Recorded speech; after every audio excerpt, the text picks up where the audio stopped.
When in the course of human events, it becomes necessary for one people to dissolve the political bands which have connected them with another, and to assume among the powers of the earth the separate and equal station to which the laws of nature and of nature's God entitle them, a decent respect to the opinions of mankind requires that they should declare the causes which impel them to the separation. We hold these truths to be self-evident, that all men are created equal, that they are endowed by their Creator with certain unalienable rights, that among these are life, liberty, and the pursuit of happiness. That to secure these rights, governments are instituted among men, deriving their just powers from the consent of the governed, that whenever any form of government becomes destructive of these ends, it is the right of the people to alter or to abolish it, and to institute new government, laying its foundation on such principles and organizing its powers in such form as to them shall seem most likely to affect their safety and happiness. Prudence indeed will dictate that governments long established should not be changed for light and transient causes. And accordingly all experience hath shown that mankind are more disposed to suffer, while evils are sufferable, than to right themselves by abolishing the forms to which they are accustomed. But when a long train of abuses and usurpations, pursuing invariably the same object, evinces a design to reduce them under absolute despotism, it is their right, it is their duty, to throw off such government and to provide new guards for their future security. Such has been the patient sufferance of these colonies, and such is now the necessity which constrains them to alter their former systems of government. The history of the present King of Great Britain is a history of repeated injuries and usurpations, all having in direct object the establishment of an absolute tyranny over these states. To prove this, let facts be submitted to a candid world. He has refused his assent to laws, the most wholesome and necessary for the public good. He has forbidden his governors to pass laws of immediate and pressing importance, unless suspended in their operation till his assent should be obtained. And when so suspended, he has utterly neglected to attend to them. He has refused to pass other laws for the accommodation of large districts of people, unless those people would relinquish the right of representation in the legislature, a right inestimable to them and formidable to tyrants only. He has called together legislative bodies at places unusual, uncomfortable, and distant from the depository of their public records for the sole purpose of fatiguing them into compliance with his measures. He has dissolved representative houses repeatedly for opposing with manly firmness his invasions on the rights of the people. He has refused for a long time after such dissolutions to cause others to be elected, whereby the legislative powers incapable of annihilation have returned to the people at large for their exercise, the state remaining in the meantime exposed to all the dangers of invasion from without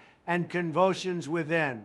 He has endeavored to prevent the population of these states, for that purpose obstructing the laws for naturalization of foreigners, refusing to pass others to encourage their migrations hither, and raising the conditions of new appropriations of lands. He has obstructed the administration of justice by refusing his assent to laws for establishing judiciary powers. He has made judges dependent on his will alone for the tenure of their offices and the amount and payment of their salaries. He has erected a multitude of new offices and sent hither swarms of officers to harass our people and eat out their substance. He has kept among us in times of peace standing armies without the consent of our legislatures.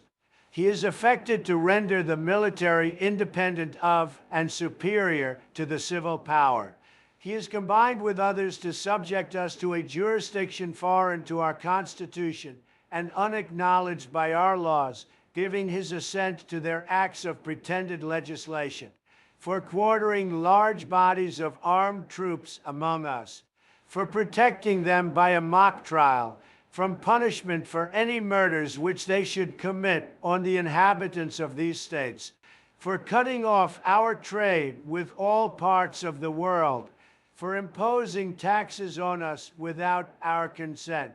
for depriving us in many cases of the benefits of trial by jury,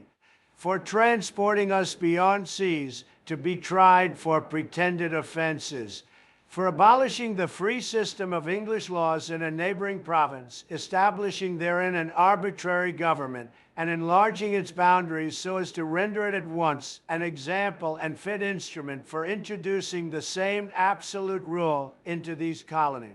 for taking away our charters, abolishing our most valuable laws, and altering fundamentally the forms of our governments, for suspending our own legislatures and declaring themselves invested with power to legislate for us in all cases whatsoever. He has abdicated government here by declaring us out of his protection and waging war against us. He has plundered our seas, ravaged our coasts, burnt our towns, and destroyed the lives of our people. He is at this time transporting large armies of foreign mercenaries to complete the works of death, desolation, and tyranny, already begun with circumstances of cruelty and perfidy scarcely paralleled in the most barbarous ages, and totally unworthy the head of a civilized nation.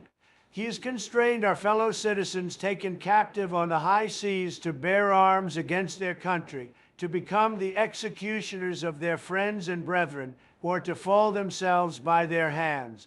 He has excited domestic insurrections amongst us, and has endeavored to bring on the inhabitants of our frontiers the merciless Indian savages whose known rule of warfare is an undistinguished destruction of all ages, sexes, and conditions. In every stage of these oppressions, we have petitioned for redress in the most humble terms. Our repeated petitions have been answered only by repeated injury. The prince whose character is thus marked by every act which may define a tyrant is unfit to be the ruler of a free people. Nor have we been wanting in attentions to our British brethren.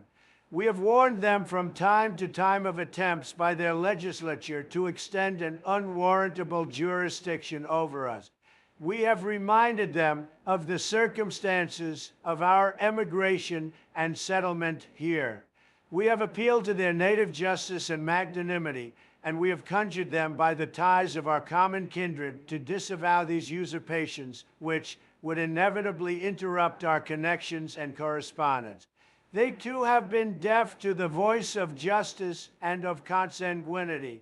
We must therefore acquiesce in the necessity which denounces our separation and hold them, as we hold the rest of mankind, enemies in war, in peace friends. We therefore, the representatives of the United States of America, in General Congress assembled, appealing to the Supreme Judge of the world for the rectitude of our intentions, do in the name and by authority of the good people of these colonies, solemnly publish and declare that these united colonies are, and of right ought to be, free and independent states,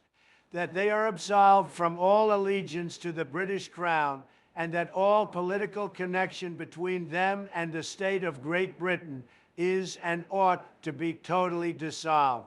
and that as free and independent states, they have full power to levy war, conclude peace, contract alliances, establish commerce, and to do all other acts and things which independent states may of right do.